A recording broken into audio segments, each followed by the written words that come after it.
we just basically walked to the title company with $75,000, gave it to the people, and we got a building.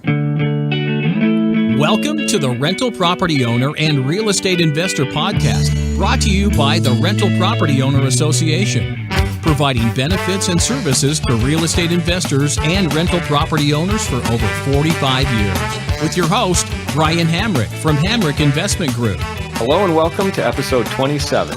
Today, I am sitting down to talk with Dave Kirchgessner, and I think you're going to find our conversation very interesting. It's really going to revolve around the idea of creating a lifestyle through real estate investing. And nobody I know has done that better than Dave. Not only is he a successful real estate investor, he's also a successful realtor, and we'll be talking about that. And he's a contributor to this podcast. So let's start there, Dave. Thanks for speaking with me today. Hey, thanks, Brian. You are a contributor to this podcast in a way that I think makes our podcast stand out above all others. And that is that is through the music at the beginning of the podcast. Because I listen to a lot of podcasts. There's a lot of really good ones out there about real estate, but none of them have an opening cue that is as good as the one that I have. Oh, thanks. Yeah.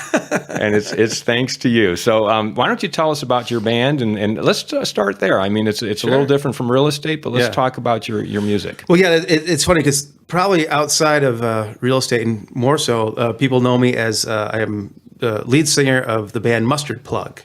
And Mustard Plug is a ska punk band. We're based here in Grand Rapids, Michigan. We've been around for 25 years now. We've toured throughout North America, Brazil, Japan, Europe. We've sold, I don't know, maybe 300, 400,000, records or CDs or downloads or whatever over that time. We've played, I think we're inching closer to 1,800 shows. So we've been a really active band. More so in the 1990s. That was kind of when we were the most active. And when the genre of music they were playing called ska punk was kind of reached its peak. But we've kept on going. We have a very dedicated, loyal fan base throughout the world that's still there. But the song it's funny is it's called Mr. Smiley, and it was one of the first ones we wrote back in probably about 1992. And I really have to give the songwriting credits to our guitar player, Colin Clive, who did the vast majority of songwriting on that. And it's a great song, and that's kind of like, I think it features his guitar riff, and there's a really hooky horn line in it as well. So yeah, it's fun. I thought it was cool that you asked to have that as your intro music. It's kind of and I think it does add nice little positive, upbeat intro to the podcast. It does. It's much better than the library music that you hear in a lot of other podcasts. Exactly. So once again, thanks for letting us use that. Yeah, my pleasure. Well, let's. How do you go from being, and you've been a musician for pretty much all of your career. I mean, since your late teens, early 20s? Well, right when I got out of college was when we started the band. One of the themes that we're going to talk about today is creating a lifestyle through real estate. Right. And I'm not talking about the yachts and the the Ferraris and all that, but creating a real lifestyle where real estate helps you do what you want to be doing. Yeah. And I think that's kind of a theme with you, because you do accomplish a lot through different means, whether it be music or as a realtor. Can you talk about that a little bit? Sure. I think to really talk about how real estate has helped me create the lifestyle I want, which is a pretty kind of a unique lifestyle, you kind of have to go back to my early 20s before, I was a realtor, before I invested in rental real estate. Michigan State University, I went there for 4 years. And living in student housing in a house off campus, we had 8 kids crammed in this little crummy house, and the rent was outrageous, and the landlord hardly did anything. I don't even know if I knew what the landlord looked like, and he didn't really have a professional management company running it. He just had some friend of his that would come over and occasionally fix something if there was, some disaster happening. And the rent was just outrageous. And it just infuriated me because I'd go home to Grand Rapids. And at that time, You could buy a house dirt cheap, a great house. Grand Rapids, Michigan has always had an incredible housing stock. When I moved back after college to Grand Rapids, with the intent at that time was to start a record label, that was kind of my dream at that point. I decided that as soon as possible, I was going to buy a house. I didn't want to rent for very long. So the band got to the point very quickly in the early 90s where we were touring, full time and had a, sort of a nationwide fan base. Not a big one, but there might be, 15 kids in every town that knew who we were, or 30 or 50 or whatever. But there were, ska music was definitely gaining ground. And it was kind of a really exciting time, especially because I was in my early 20s. I was working at a record store and that sort of thing. But I knew at that time, I was working 40 hours a week at a record store and making, $8.50 an hour or whatever it was. But I had a steady income. I knew I looked good financially on paper. I also knew that the plan was to start touring full time. And I knew at that point that once I started touring, I would not look good on paper. So I realized that I could buy a house. At that time, I bought a really great old 4-square Craftsman in Easttown for, I think it was like $57,000 or whatever. So it's this, if you're not familiar with Easttown, it's a walkable community. It's always had a sort of bohemian feel. Incredible housing stock, just these great solid, 4-square houses. I could have 3 roommates come in and help, pay rent and cover my mortgage. And so I really created this, I was creating equity and income, and I was able to go out and hit the road and not be completely broke like every other musician, not have to scratch my head like, how am I going to pay the rent? I didn't have to pay the rent. I had roommates paying my mortgage. How are you going to pay yourself? Yeah, exactly. So, that was sort of my first step into the whole rental thing. I wasn't really even conscious of what I was doing. It was sort of a means to the end. How do I do these things, put these things together to create this lifestyle I wanted, which that time was to be able to go out and hit the road for 6 weeks at a time and come home and not be homeless, not sleep on someone's couch or be in my parents' basement. So it sounds like you got into real estate investing from a needs-based perspective, where you just said, all right, I'm going to have this lifestyle of being on the road. Yep.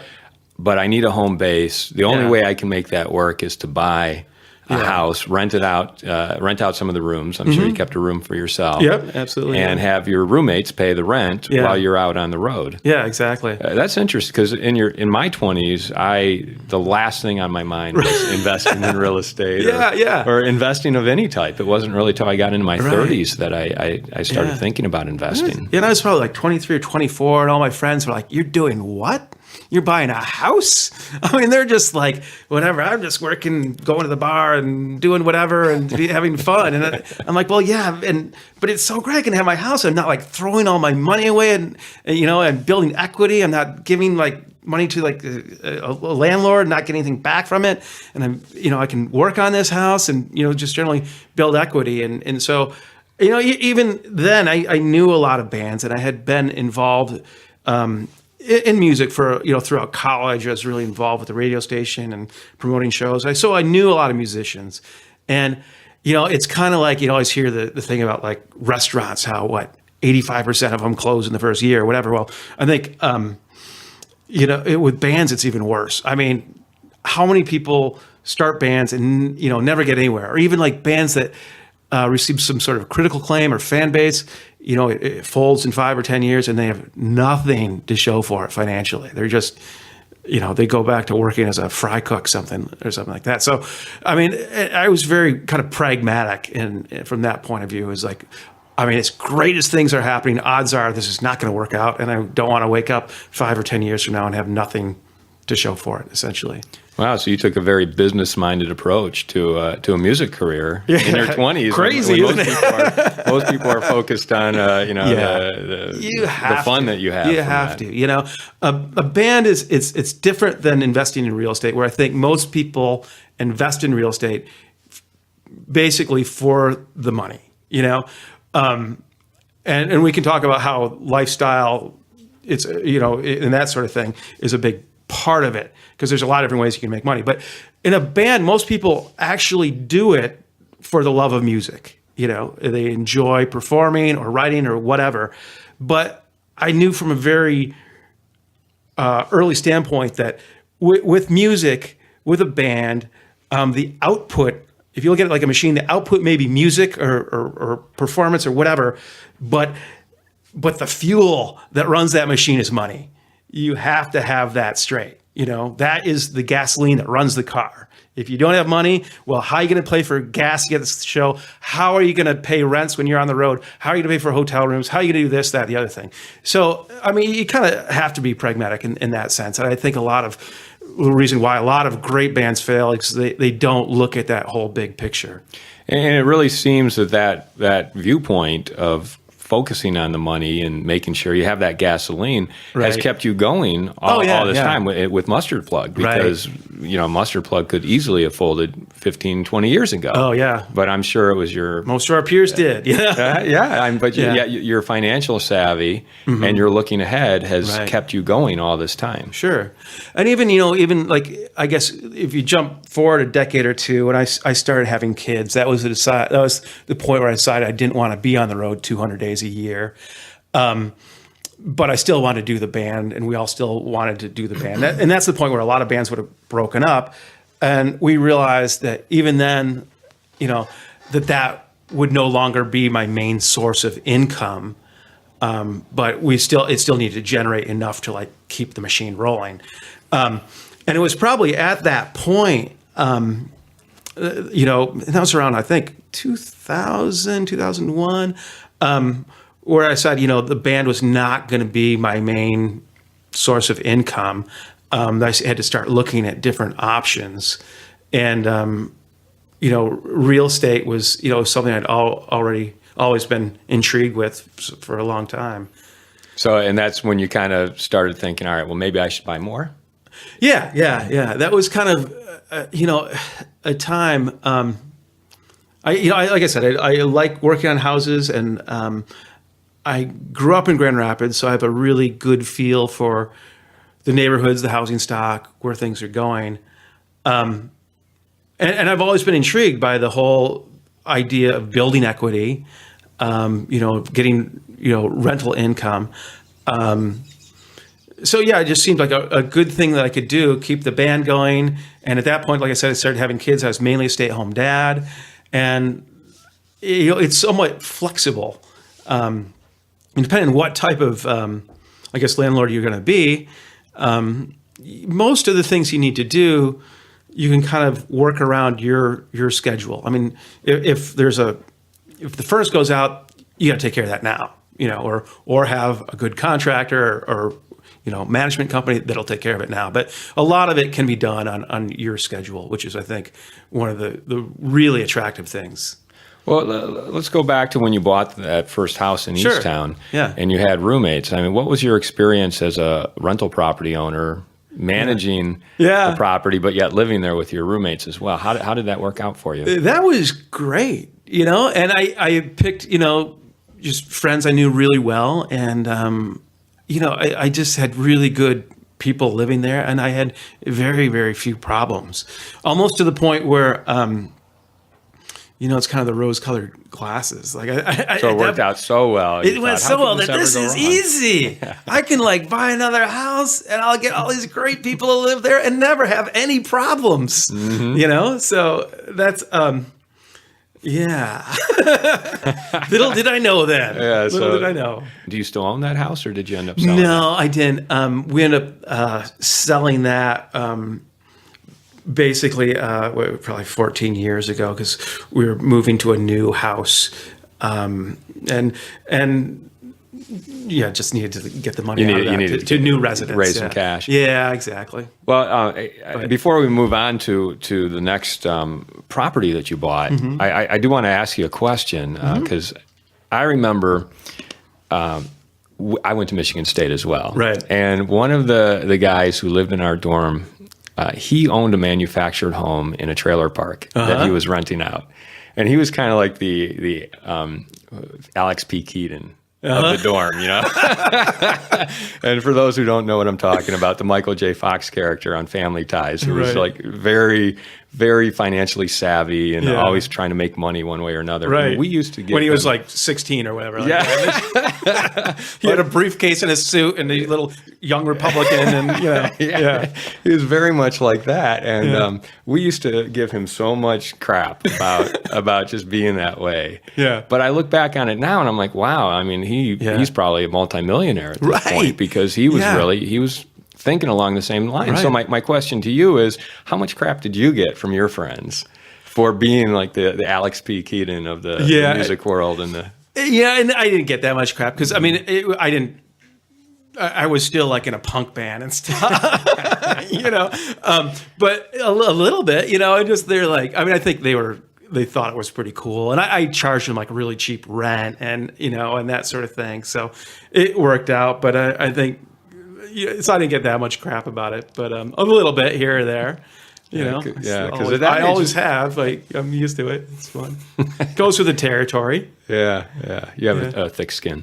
Right. So let's talk about the next step and continuing your lifestyle. Well, it's funny because I always wanted to. I had always thought about investing more. Right about I think it was like around 2000. At that point, I got into a venture that actually failed, but I did learn a lot, and that was I went in with a friend to buy a bar in Grand Rapids, and it was originally called the Two Stands Bars. It had been around since the 1920s. It was in the wealthy quarter, great up and coming area at that time, and now it's all.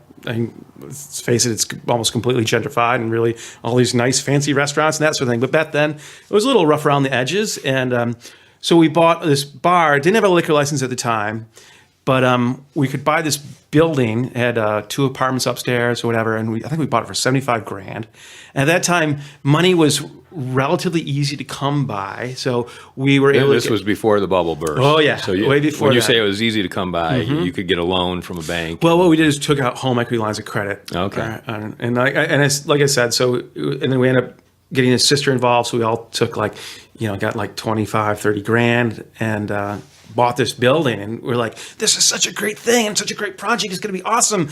And so and it's for sale. We got to buy it now. So we took the money and we bought it. And then it's like, okay, we have this. Now we better think of a plan. We really put the cart before the horse, as they say on that one. And we didn't know what we were doing. And we were just kind of like going along and trying to figure it out. And I tell you, looking back, we made so many mistakes, and What were some of those mistakes? well, I think the number one mistake is not getting the right legal representation and putting together a business plan. We didn't have a partnership agreement, a business plan. We had ideas, but those ideas had changed. We wouldn't always agree. I mean, I think having a partnership with a business is incredibly difficult.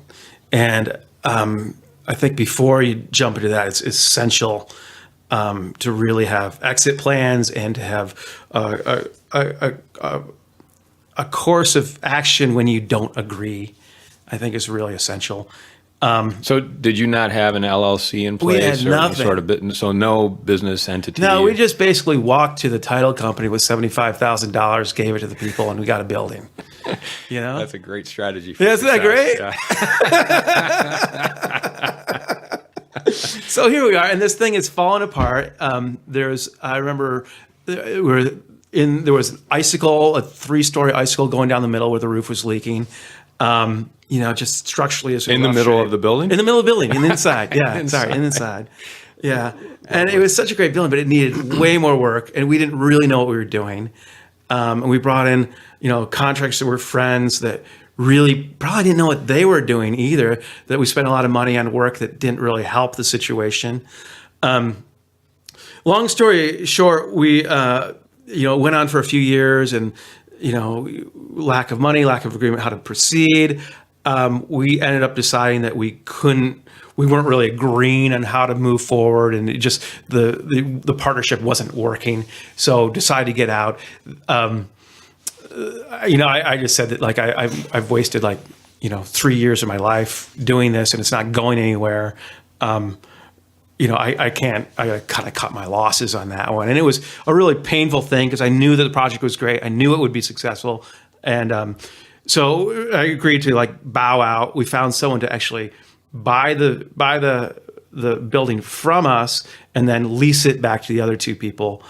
So they got this influx of cash to and the new owners white boxed it. And so it turned out great. It's now the Meanwhile Bar. It's incredibly successful, which is really wonderful because I knew like my vision was great. I mean, but it's also a little, to this point I couldn't have been stuck around. But sometimes you just gotta cut your losses and move on to other projects. It actually, like the last year or two, I got so frustrated with it. In that, like, I think my partners didn't have money to put into it, or we couldn't agree to a course of action. It was just stagnating. That I actually bought my first purely rental house during that time.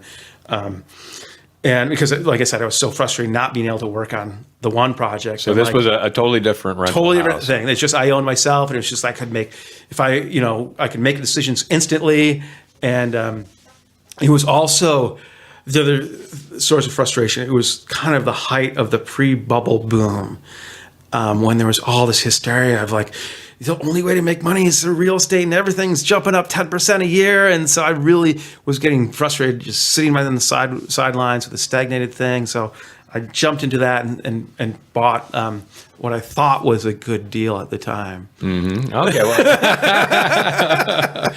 well, okay, well, good. I'm looking forward to hearing about that. But it sounds like you wanted to move your money somewhere where you were the sole person in charge. Correct. You wanted to be the decision maker, right? Yeah, and drive the investment. Uh-huh. Yeah, because I was really frustrated with having the partnership. Just it was so hard to make decisions with have 3 people, and even with a band, it's the same thing. If you have 6 people trying to make decisions collectively, it can be very, very frustrating. So I really just wanted something that I could have complete control over, and just take my vision to where it's going to go. Again, creating a lifestyle for real estate. So, exactly. So let's talk about that. You bought a house. Where was it? And what was what did you think it was at the time? Sure. It was at 1237 Wealthy, in Easttown. A little bit not quite as great of a part of Easttown as my residence at the time, but it was a big old house.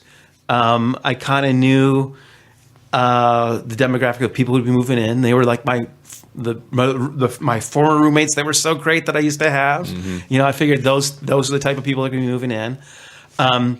And it was a foreclosure, which there's the hysteria of like, oh, foreclosures are such great bargains, and especially then at the height of the market. I think I paid like $87,000, $89,000.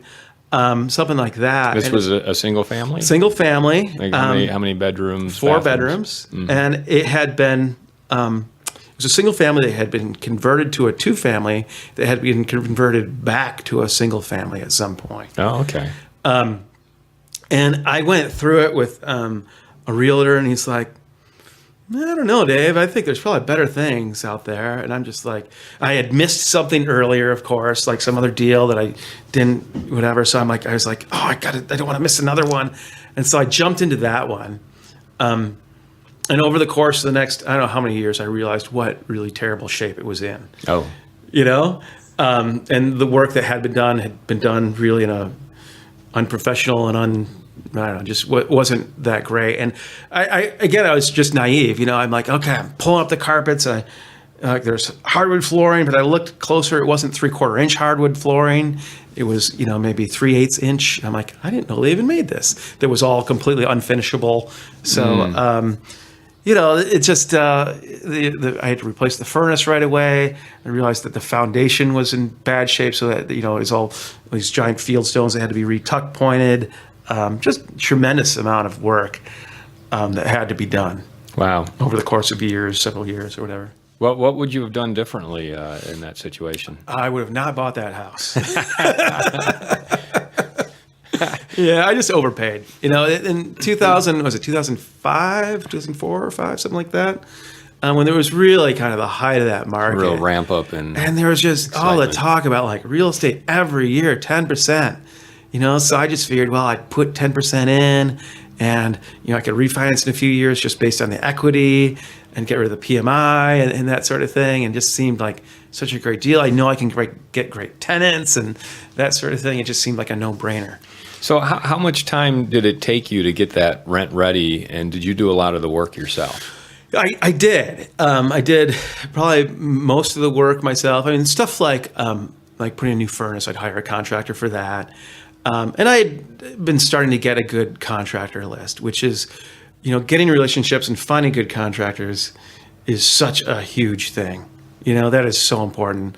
And so I started to get some good ones. But the bulk of it I was doing myself and just kind of doing it when I had free time, that sort of thing. And it didn't take too long. I probably maybe like 3-4 months to where it was rentable. But it was still in a condition that today I would never rent out a house like that.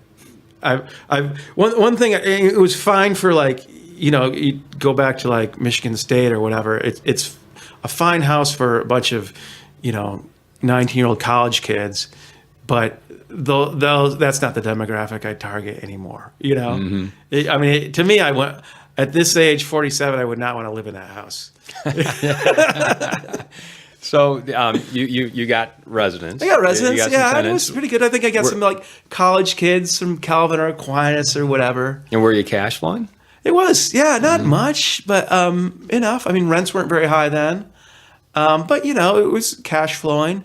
But part of the problem with the cash flow situation is that because this house had so much deferred maintenance and hadn't been maintained well and was a foreclosure, that just repair costs were eating into that cash flow. And I had a PMI and that sort of thing. PMI being Private mortgage insurance. So when you put less than 10% or less than 20% down, you have to pay that. So that's like throwing money away every month. And I thought, just building the equity up, even just from property appreciation, I'd be able to refinance that pretty quick. But lo and behold, something happened I didn't expect, which was the housing downturn.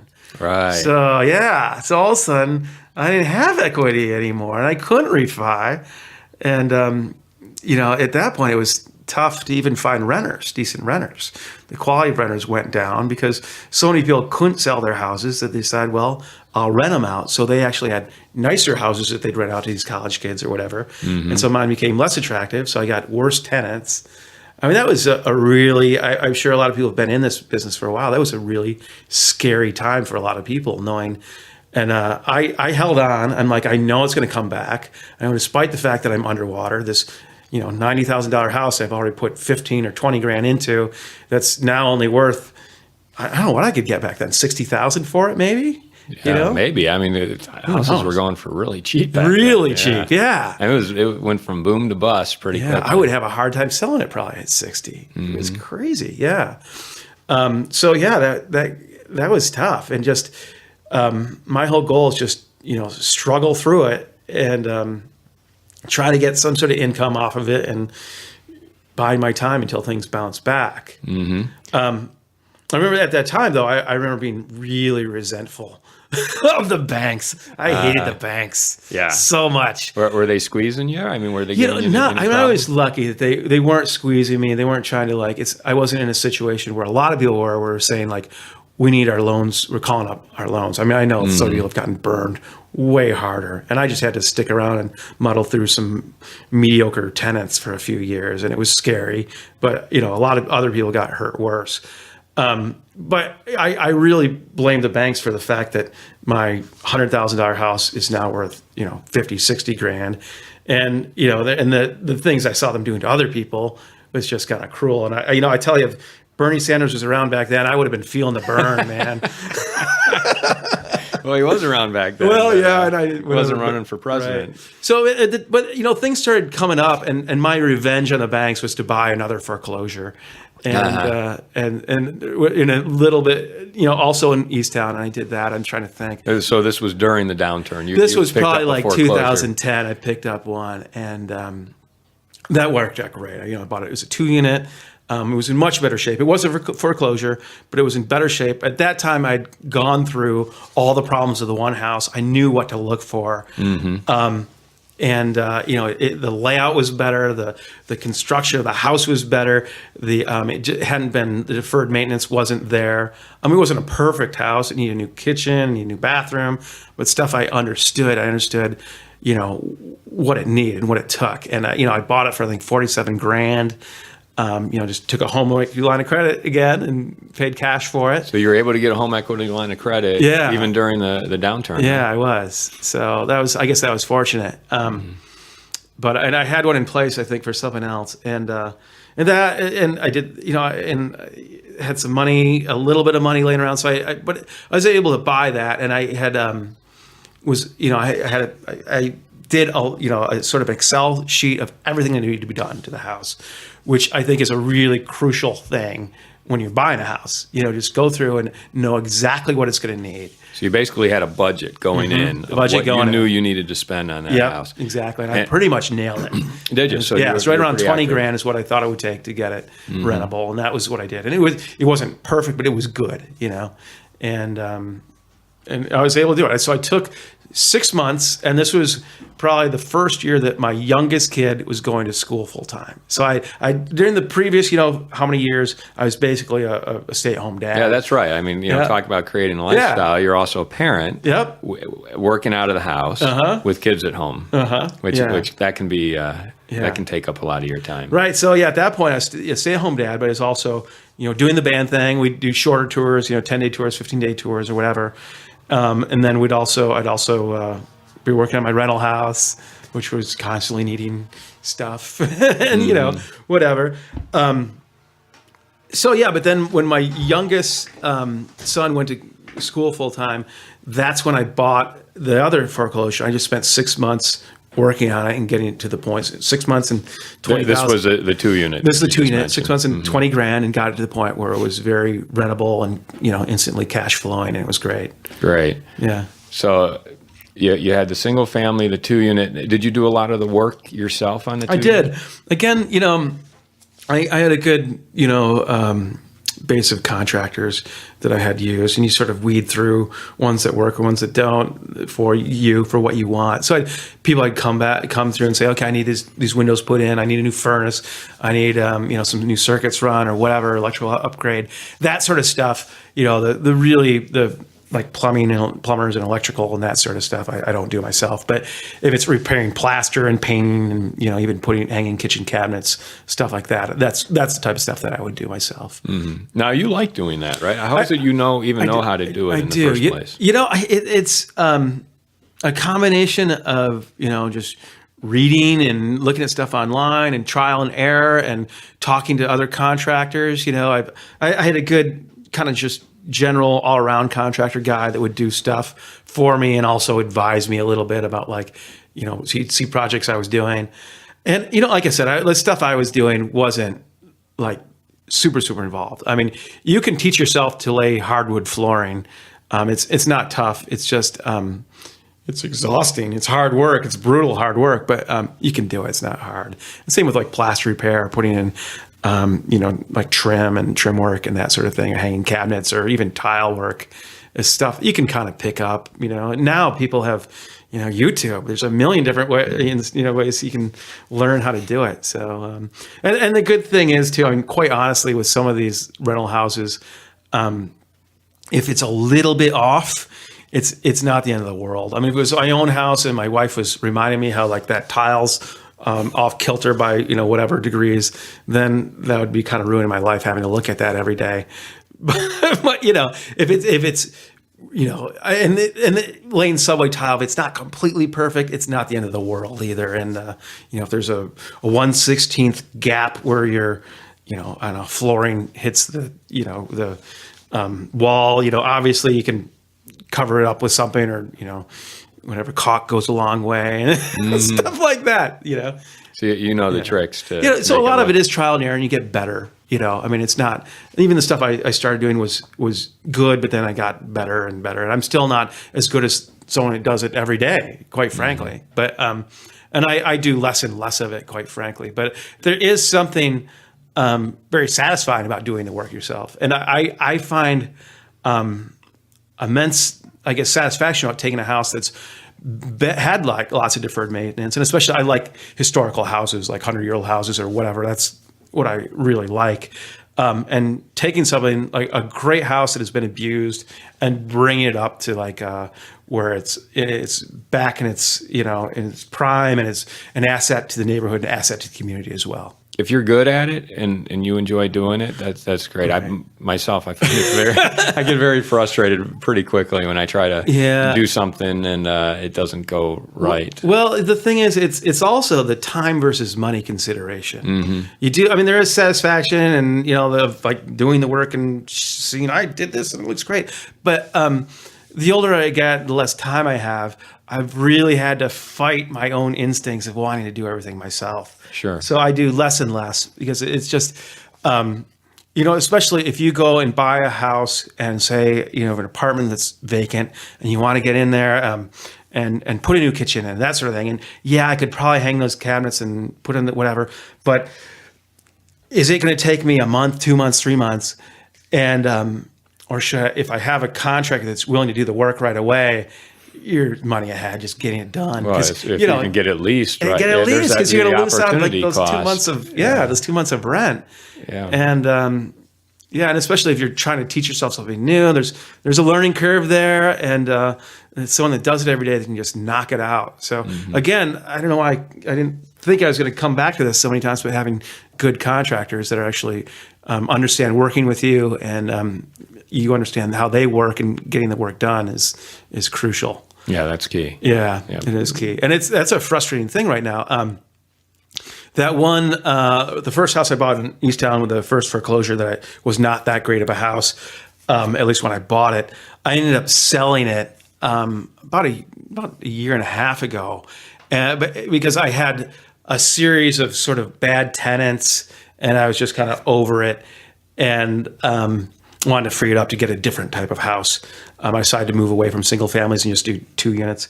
But I had kind of planned on, I had some people move out prematurely.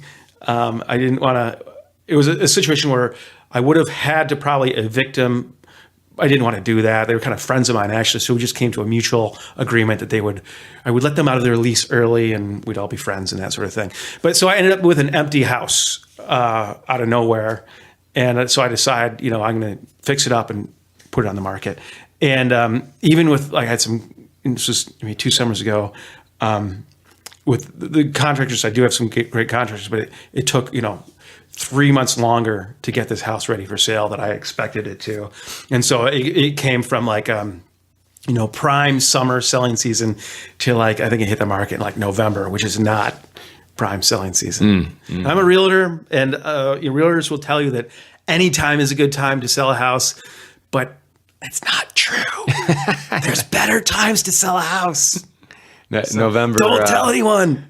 Yeah. Around Christmas is not a good market. It's not a strong market. There will be buyers, and some of them, if they get transferred in and they really need a house in December, you might just luck out. But you're not going to get a bidding war for your house because there's not as many people in the market in, say, November, December, when people just want to focus on the holidays and they don't want to move and it's snowy out and that sort of thing.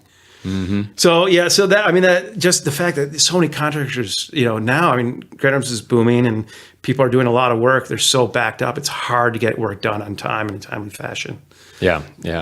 Well, so you sold the single family that you bought before the bubble. Correct. Did you make a profit off of that? I probably maybe barely eked out a profit. I certainly did on paper because I'm paying capital gains on it, which was a brutal pill. Really? You didn't have enough expenses over that time period and losses? Well, a lot of it's, depreciated. So that was the depreciation is what really caused that. The depreciation recapture that you have to pay exactly. when you sell. Sure. So that was, that's tough. But so, I don't think I lost a lot of money, but I spent a lot of my life in that house, working a lot of time. You talk about opportunity cost, but I also have to look at it as sort of an education I didn't have to pay for. I hopefully broke even, and I learned a lot. And got me to the point where I realized I didn't want to rent single families to college kids anymore. And at that point, kind of made the decision to the type of what I personally works for my lifestyle is renting out more higher end apartments to young professionals. I'm sure you've talked about this in your podcast a lot, but the higher grade unit you have, the better shape it is in, the higher the rents are, and the better tenants you're going to have, and the better tenants, the less headache. Sure. Sure. And I right now, I'm not a full-time investor. It's just something to kind of supplement. My income is a part of my investment portfolio, but it's not even. I decided at one point that to pursue becoming a realtor as opposed to being a full-time landlord. And that was a tough decision. It really is. And I still think maybe I should have done the other one. I mean, I love both. But I also decided, and this was probably 2011, that, prices were starting to ramp up, and I didn't see, it really felt like a lot of the really great opportunities were starting to dry up. And I think there's always opportunities out there. There's opportunities right now, but it's a lot harder to find good properties that have the right numbers. Right, for an investor. For an investor, correct. Yeah. So I want to talk about your realtor career, but Sure. before we do, I want to talk about your property management. Yeah. Because you do manage your own properties. I do. And I was wondering if you could talk about the difference between renting to college students and managing Yes. that type of rental and the higher end young professional crowd. Well, I know that like renting to like college kids or whatever, I think there's a lot of money to be made there. And the bulk of them are great. They're good kids. You just have to babysit them more to take out the trash and stuff like that, which I'm kind of over. But I really considered actually that house, keeping it and just turning it over to a property management company. And I probably logically, I knew I should have done that. But psychologically, I just was kind of over that house and wanted to like cut my losses again. But I think that would have been a great house to turn over to a property management company, and to do that, I think that's a good game plan. Good business model to do that. I like personally. It's not logical, but I like having a relationship with tenants. I like having a relationship with the house itself. So right now I just have two units that I have. So you picked up another. I did pick up another one. Along the way. I think in 2010 or 11 when prices were starting to go up, but I knew, and it was just a normal sort of market rate thing. And now it's worth a lot more, which is great. I knew that things were going to continue to rise. I could kind of see that. And that's been a great thing. It's right over by, two houses outside of Heritage Hill by Martha's Vineyard. Just great location. Fantastic location. I have fantastic tenants, and I even potentially could see myself retiring in one of the units. I like it so much. So just a great place. And my passion is really urban walkable communities. That's kind of where I'm at. But so I've decided at this point to not do it full time, and to do it as just sort of something that'll supplement my income and be part of my portfolio. And I do like having that relationship with tenants. And as a realtor, I primarily am a residential realtor. I do some commercial, some rental stuff, investment stuff as well. But the bulk of my stuff is residential stuff. And I've been able to work with some of my tenants and help them buy houses too, which is a really fun thing. I mean, I don't make a ton of money helping out first-time home buyers because they're not buying expensive houses, but I think it's a really satisfying thing to do. And I've made some money off of it. So I've turned some tenants into buyers, which is a good thing too. So it has actually, for me as a realtor, it's kind of an added bonus that I've been able to extend my client base through tenants. So that's worked out well. But, otherwise I think long term, I would move over to a property manager. And I think that's, especially at a certain point, the older I get, closer towards retirement, I would want to have a more passive role in my properties. And talk about being a realtor. I mean, again, you're creating a lifestyle through real estate. In some ways, for you, it's a natural progression from being a real estate investor to becoming a realtor. Can you talk about when you decided to do that? I am a realtor with Greenridge, and Greenridge is it's a really large company, but a lot of people think it's a big national chain, but it's not. It's locally owned. It's actually a family-run company. There's just 2 or 3 families that run it, and they're really good people, and they're passionate about what they do. But they have the cool thing is that it's local. If you need an answer for somebody, where the buck stops. But also just they have tremendous resources, so it's a really good fit for me. And I really enjoy working there. But I guess what happened was when I bought, my second foreclosure, the 2-unit, and I spent that 6 months working on it, and I really enjoyed it. I enjoyed the work, but I also could see the end of the great deals, and I think you can do it. And my strategy was to buy, fix up, and sort of a very flip over a long term. So it's not really a flip, but to rent out long term. And I didn't see as many of those. It seemed like those would be fewer and far harder to come by. And I wanted something that I could do full time. And it's hard to say, okay, now that this one's done, can I find the next one, to fix up and rent out and that sort of thing. So I decided that seemed, I wasn't sure if I could find those. So I decided I was always intrigued with becoming a realtor. So I looked into it and took the class, and I thought I'd give it a shot and really focus on that for a year. And I could always go back to buying rentals. And I said I'd give myself a year doing it, and it just I really enjoyed it and really like it. Yeah, that was like 2 or 3 years ago. Yeah. It's like 3, 4 years. I don't know. Right, time flies.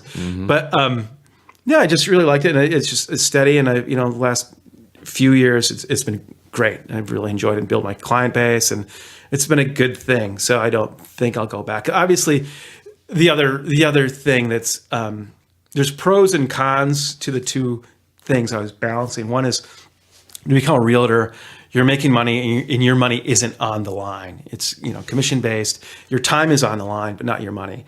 Whereas a real estate investor, it's your money on the line, that sort of thing. But it's more guaranteed. Being a realtor, you never know. There's going to be times that are great, times that are less so great. You don't know what's coming down the pipeline. You could have, 3 months from now, you could be selling, 4 houses a month or nothing. Your income could be great, or you could, it's kind of, it can potentially be feast or famine. Yeah, it all depends on the market. Yeah, and what's going on in the market. It does, and what's going on with yourself. That sort of thing. So, there's pros and cons, but I like the fact it's owning real estate has been a steady supplement to that, and that's why I've been wanting to keep those. And also I look at the properties that I own, again, long term, and they should hopefully be paid off or close to be paid off by the time I retire, so I could tap that for cash or just have that income for retirement and that sort of thing. Yeah, and you have the properties that you have, and you've got two units, so really 4 units. Yeah, you're cash flowing on those. Yeah. What do you have, like a 30-year loan on them? Yeah, I do have 30 years. Yeah. So That's good. You're able to lock in some of the low interest rates. Yeah, exactly. I mean, now interest rates are just great right now. It's just so cheap. I mean, that's the thing. Properties are harder to find, but interest rates are so amazing. Yeah, which is amazing, why the market. I mean, it seems like that's a good reason why the market's so hot right now. Is because definitely. People are trying to lock in those long-term interest rates. Yep, and the latest thing I just did probably a month ago, 2 months ago, I bought what's a quasi investment / vacation house in Suttons Bay, Michigan. That's the last thing I did. Last crazy move. Okay, yeah. Talk about that a little bit. But it's kind of fun. You're thinking maybe it's a summer rental, or although it could be winter rental for you as well, potentially, right? yeah. And then you and your family can use it at the same time. Yeah. And that's the plan. But yeah, I really like Leelanau County, as a lot of people do. It's a beautiful place, and my wife and I had been looking off and on for things for 10 years, and for what we could afford, we wanted to be, in a village. It's sort of a compromise between what we both want and long term. So at some point we want to have a second home that we can kind of retire to and live there part time. I mean, we'll live part time in Grand Rapids, maybe part time up there. Hopefully part time somewhere warm. I don't know, at least travel. But so we kind of been looking off and on. And it's sort of my wife would be happy in the middle of nowhere, but I want to be I really like urban environments, and so we're in the village of Sutton's Bay, and sort of the compromise. And this is up in the northern part of the Lower Peninsula of Michigan, near Traverse just City. North of Traverse City by like 15, 20 miles. So it's cool. We can walk to bars and the beach and restaurants and stuff like that. And so it's a good compromise between what she wants and what I wanted. Mm-hmm. Yeah, it's funny. I was just thinking about Green Acres. You remember the show Green Acres? Oh, yeah. It's like... And it's like Green Acres, like, he wants to be all in the whatever, and she wants to be in the city, and it's like the compromise of the 1960s. You are my wife. Goodbye, city life. There is no compromise back then. I love that. But so that was our compromise. But so we've been looking off and on for 10 years, really casually, and this thing came up as I was in bed. It was 10 o'clock in the morning, first day of spring break, just kind of like, all right, I'm sick of looking at houses for sale in Grand Rapids because I do it every day I'm always scouring every day as a realtor, seeing what hits the market every day. I'm like, let's just look up in Leon County. And there was this house, it was like in the village on 3 city lots. And it was built in 1927. Again, I like old houses. And, it's like, 2 blocks from the beach and 3 blocks from, a great craft brewery and all this stuff. And they want like $125 for it. Oh, it's so great. But so I called up and they're like, oh yeah, we're doing highest and best at noon. Which means it's 10 o'clock. And it's 10:30 in the morning. So to wife, I'm like, hey, we should. And then before I said, kind of jokingly, oh, we should buy this. She called me back. We have to buy this. We have to buy this. I'm like, what? Really? Because my wife is very risk adverse. Like she was never into the whole. You have not seen this property. Yeah, You're just never looking at photos online. Right. My wife I've never been in this whole real estate investment thing. She's not into it. Like her family's just not into it. We hit her parents up. I love her parents, but for this is great rental property. This is 10 years ago. What do you think? Can you lend us some money? This is such a great time. It's right when bargains. There's so many bargains, and they're like, no. Too risky. Too risky. Yeah. I'm like, okay. And so that's where she comes from. She's like, but I somehow conned her into doing this stuff. She has a little more faith in me now. But so I was shocked that she agreed to this. So, but they wanted highest and best by noon. And so I cajoled and begged, just the realtor, just let us see it. Let's see it. And we put an offer on it, sight unseen even, of 153. Wow. Okay. And, we did everything. And the one thing that's good about being a realtor is I know everything you can possibly do to make an offer as sweet, as irresistible. I gave them an offer they couldn't refuse. It was 153 on a 125 house. And they had told me that there's 5 other offers on this thing. So so you knew that we had to go in strong. And that's the market. How'd you come up with the 153? I mean, where? A lot of it is just taking your best guess and psychologically what you think the other people are out there. Because obviously the realtor who knows Sutton's Bay way better than I put $125,000 on it, right? Yeah. But I also know the market. And this spring, I've seen a lot of houses that were listed for 140 or 150 being bid up $20,000 over list. I see that, and I talk to other agents. It happens all the time. And the person who gets it steps up and bids $20,000, $25,000. It's a crazy market right now, and it won't be this crazy for that much longer. I think it's already kind of leveling out a little bit, but I knew I had to go in strong because there's just not many of these houses that exist, and we really want it. So we put an all cash offer because they only were taking cash, and I waived the inspection contingency, which is crazy, especially on a house you haven't even walked through. Yeah, and I put a $15,000. I'm like, well, what if I do this? What if I do that? Well, what if $15,000 earnest money deposit? And she's just like, listen, I'm not going to take your offer seriously because you haven't even seen it. I'm like, well, let me see it. She's like, okay, I'll give you to 4:00. I'll leave the paperwork on the counter. Come on up. If you want to drive up and see it, I'll if you see the house, I'll accept your offer or whatever. Not accept your offer, but I'll present your offer and strongly encourage, Well, I'll take it seriously. I'll take it seriously. We'll make sure it's obviously the realtor, all they can do is present. It's the owner that makes the final decision. But she said, she acknowledged that my offer was very, very strong, So we went up there and you just drove up there that day. Joe and my wife got off work and did it. And this is a house that, it has a boiler. Everything is original. Same family that built it lived there. It had been vacant for 20 years. Original boiler, original electrical, everything. And there's kind of a place where the chimney where it meets the roof was leaking, which is a really common thing. And where there was mildewy, moldy stuff on there. And in the basement, the boiler had all the pipes, the radiators was wrapped in, someone had wrapped in newspaper and put string to hold the newspaper in place and put these little boards to hold that in place. And all these newspapers from 1953 had spent a lot of time. And of course, under the string, under the little boards holding that the string holds the newspaper, and under the newspaper is of course this mystery white substance. So so there's so much this is a scary kind of house. It's it's most likely asbestos and mold, and the electrical's ancient and whatever. But the location is great. It has a great lot and had the plaster was surprisingly in good shape. The hardwood floors are beautiful, and so we're like, okay, we're buying it. And so we did it, and we've just had it for a month, and we got rid of all the mold. We have a professional asbestos remediator coming in to take care of that. And so it was a scary house, but I guess, if you've been doing this for a while, you realize that there's almost nothing that can't be fixed. Sure. And that's one thing I'm sure you understand. A lot of people understand that are listening to this, but other people are just jumping in,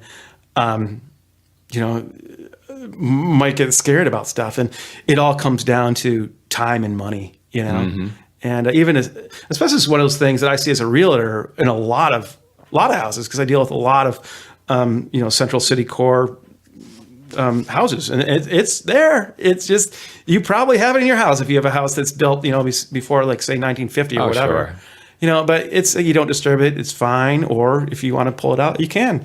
And it may cost you $5,000 or $10,000, but that's just life, you deal with it and whatever. So we did that, and again, this is a situation where I'm hoping the rental income will. I'm not expecting cash flow, but I'm just hoping it'll, take some of the hit off. Sure. And the other thing too that's been great about owning rental real estate is going back to that 2-unit I bought for $47,000. Because the way I bought it, I owned it free and clear. So I knew that if somehow I come up with $150,000 for these, 3 weeks that they gave until close, I could eventually do a cash out refi on that. Right. Get a so that's what I did to get the 100. That's how I'm getting the 150 or 180 actually, or whatever, because I need to put some money and get the asbestos. So that's another way that investing in real estate has helped my lifestyle. There's no way I could have done this otherwise, Right. And it was tough coming up with $150,000 in 3 weeks. We borrowed from our 401k, we borrowed from our credit cards. We did everything just to scrape together.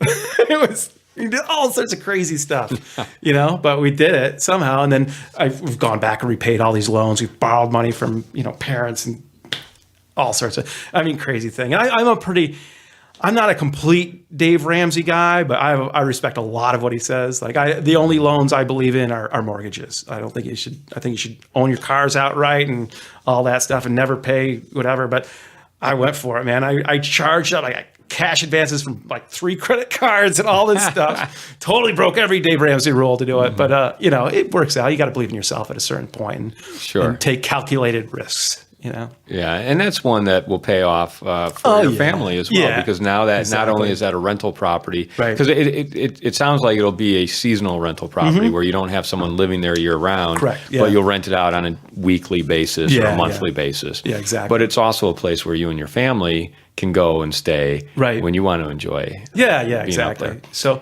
it's been great. Like I said, I'm not a full-time investor. It's just something, we have 401k, I have Roth IRAs, invest in the stock market as well, just real simple, brainless S&P 500 type stuff. But I think investing in real estate has helped me do this. I wouldn't have been able to buy that if it wasn't for that. It's helped me do a lot of things. So I think it's can be a really great thing. It is a sharp learning curve, but it's definitely been a good thing for my lifestyle. Yeah. And what advice would you have for people who are listening who haven't bought rental real estate? Yeah. What advice would you have for them right now? Well, yeah, there's a bunch of things. One is you have to decide if you're going to actively or passively manage your property. And if you do actively manage it, which means you're the landlord, you're collecting rent, you're fixing stuff, you have to put a value on your time. You have to have a good set of contractors. That's really crucial.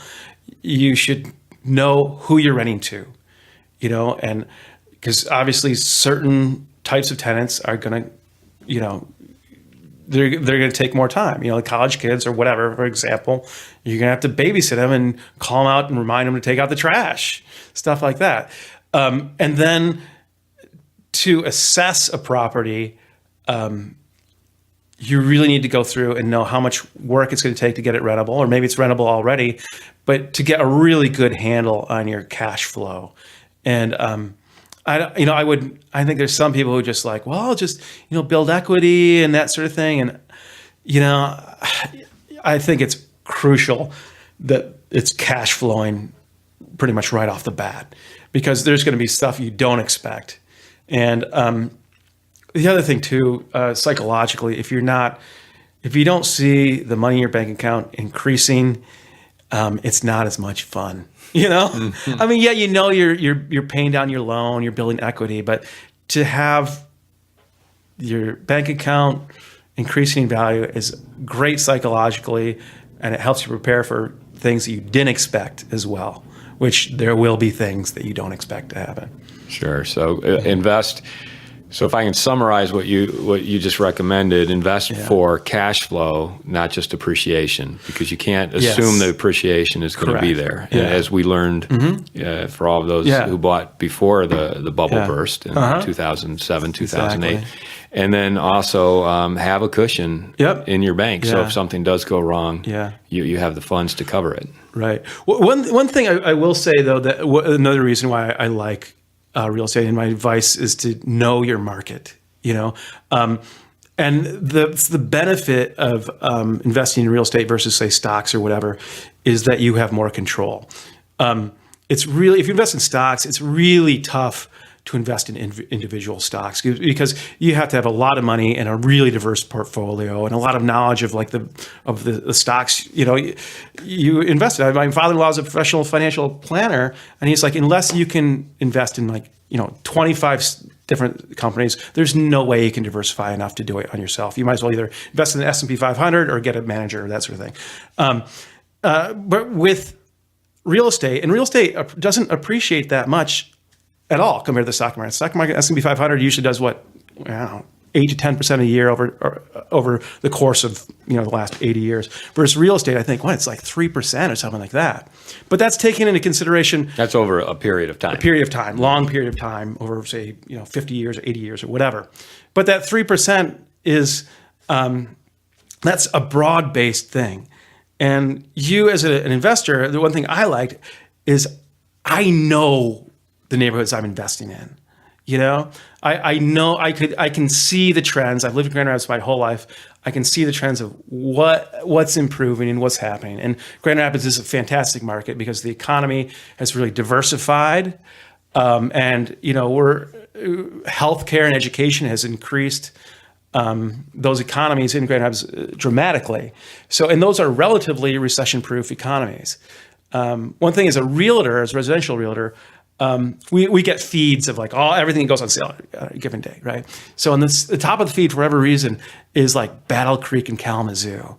And I look at these beautiful houses in Battle Creek. They're just amazing. And they're like dirt cheap. Like the cost of a sandwich, you can buy a house there. I mean, it's crazy, and they're beautiful houses. It breaks my heart, but but it's like if you had invested in certain other places, you're not going to get those returns. You're not going to, you'd be lucky to get 3% versus investing in real estate. If you're smart and you know your local market, you can pick the neighborhoods and be really knowledgeable about those market trends. So that's another reason why I like it. Well, yeah, and as far as real estate over stocks, I mean, you control, if you're investing, you control your real estate investment to a huge extent. Yeah. Whereas with stocks, you have no control over the management of that company. You can't tell Ford to build a new plant, but you can rehab a kitchen. Exactly. Yeah, I know that rehabbing the kitchen is costing you so much, but it's going to bring you that much more in rent, and blah, blah, blah, how much a year, that sort of thing. So yeah, you really have to believe in yourself to do this. Yeah. And also I do want to add that, maybe you can make the case that the stock market over a period of time does have a greater appreciation than real estate. But with rental real estate, you also have to take into account the cash flow and the principal pay down that your tenant is paying down for you. So if you add all that up, I like to think, at least, and I don't have any numbers in front of me, but if you add all that up, I think it's a much more compelling argument for rental real estate. And the other thing is that you're leveraging your money. You put 20 grand into the stock market, you've invested 20 grand. You've invested 100% of that, yes. Right. You take 20 grand in real estate, well, you're putting 20% down on a $100,000 house. So you're leveraging that. So your investment is actually, 100,000 instead of 20,000. Now it can go, if you lose bigger too, but that's why you have to be smart. Yeah, but you're limited though to your down payment in a lot of cases. So if you do lose, you're only losing $20,000 on a $100,000 house as opposed to $100,000 on a $100,000 stock. Ultimately lose exactly. So I mean those are all great points. And before we wrap up here, I want to put on your realtor hat, and just kind of talk about what you're seeing in the market and why being a realtor and using a realtor right now is the way to go. Yeah. Well, yeah, the good thing about a realtor and being a realtor is that I kind of get to see the market trends on a really broad base. And, and as far as I'm always looking at everything that goes on sale, like every day, scouring that for clients or potential clients or that sort of thing.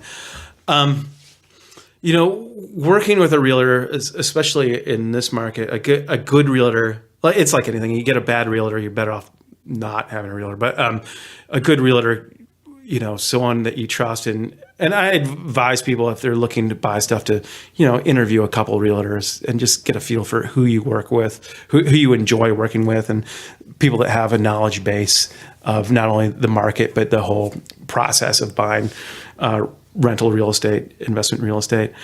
But, and a good one will be able to give you advice on market trends, on, the quality of the house to a certain degree. Again, I recommend, having a relationship with contractors as well, getting inspections done and knowing the whole process. As far as, especially around, if you're buying a house that's listed,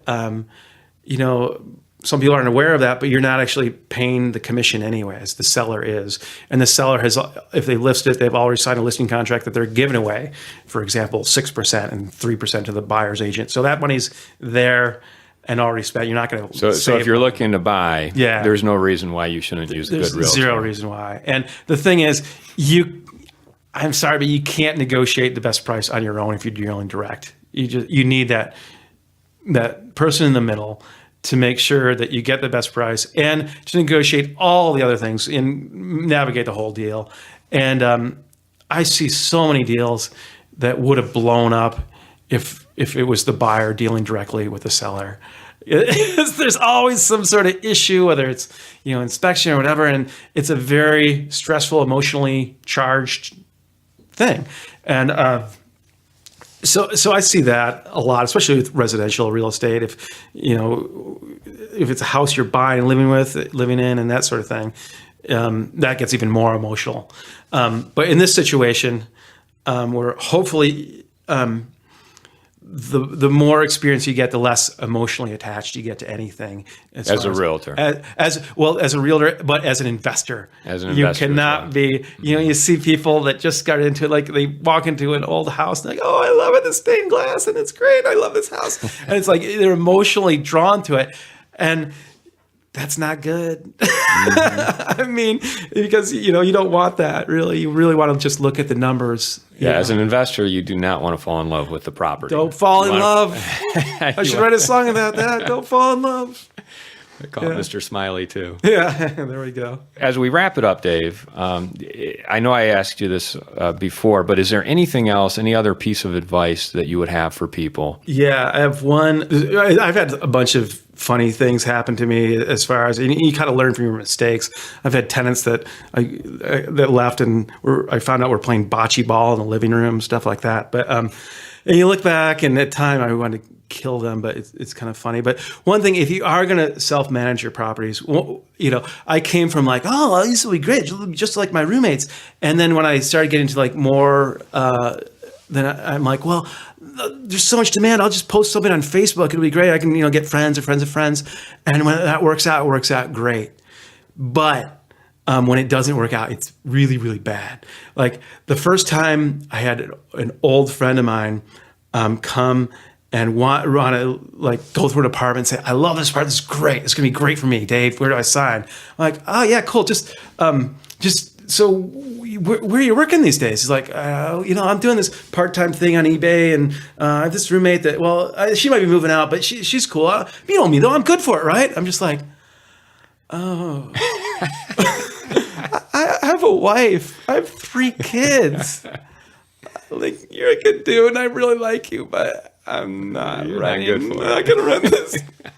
So I don't advertise my apartments on Facebook anymore. I just do I try to get it. There's somebody who said having business relationships with people you don't know that well, at least on that social friendly. So does basis. that mean you've gotten away from renting to friends and acquaintances? I have, yeah. I mean, it's not like I wouldn't if I knew someone really well, but I think it's so much easier to have that little bit of distance where it's more of a professional. Yeah, I mean, I think, and as long as I'm going to self-manage, then I definitely want the best tenants possible. Dave, thanks so much for taking the time to talk with us. Hey, today. thank you, Brian. It's been fun. Yeah, it's been a great time, and thanks again for letting us use your music, which we're going to play right now. You've been listening to the Rental Property Owner and Real Estate Investor Podcast, brought to you by the Rental Property Owner Association. You can find out more at rpoaonline.org. If you enjoyed this podcast, please go to iTunes to subscribe, rate, and review.